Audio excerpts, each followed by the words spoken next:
Қайырлы күн достар, сіздермен Әсел. Бүгін сіздермен өте дәмді, тез дайындалатын 3 қана заттан тұратын шайға арналған әдемі песочный самса дайындайтын боламыз.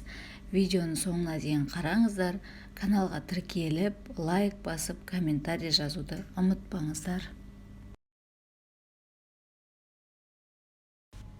Ең бірінші біз онда үккішке жаға отыра майды осы үккіштен майда қып өткізіп аламыз. Майымыз бұл жерде морозильниктен шыққан болуы қажет.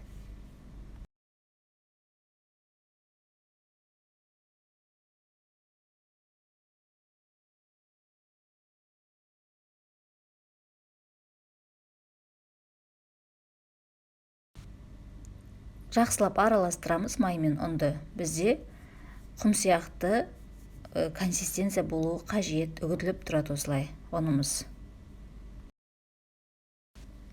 Ендігі кезекте үстіне разрыхитель саламыз, қопсытқыш және де шым-шым тұз саламыз.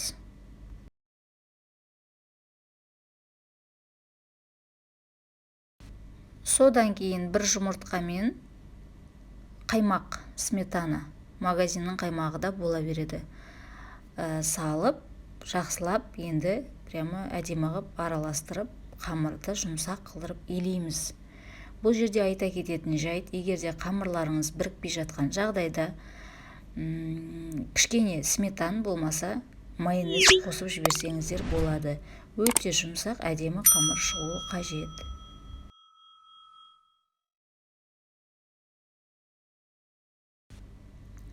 Дайын болған қамырды салфанға салып, холодильникке жарты сағатқа қойып аламыз. Енді салмасын дайындайтын боламыз. Салмасына фарш, картошка, пияз, тұз және де бұрыш салып, біркелкі болғанша араластырамыз.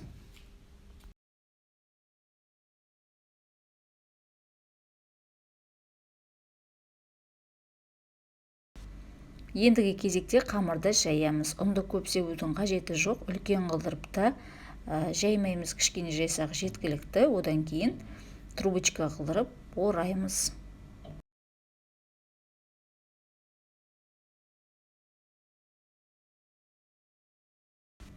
Дайын болған қамырымызды дөңгелектеп кесіп, оларды жайып бір формаға келтіреміз.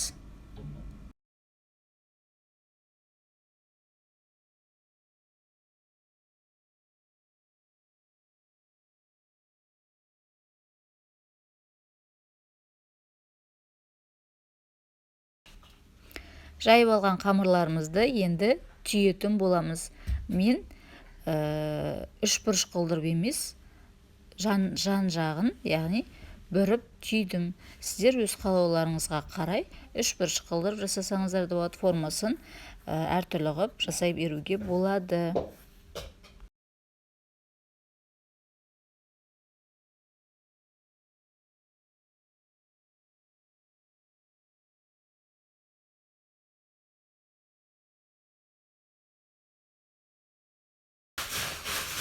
Бәрін осылай жақсылап түйіп аламыз.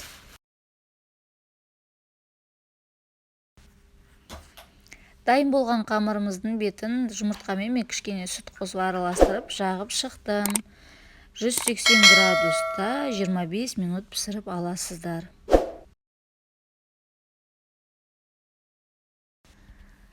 Осымен біздің самсамыз дайын, көріп тұрғандарыңыздай қып-қызыл әдемі болып шықты. Шайға да, қонаққа да керемет кетері сөзсіз. Видеоны соңына дейін қараған болсаңыз, каналға тіркеліп, лайк басып, комментарий қалдыруды ұмытпаңыз.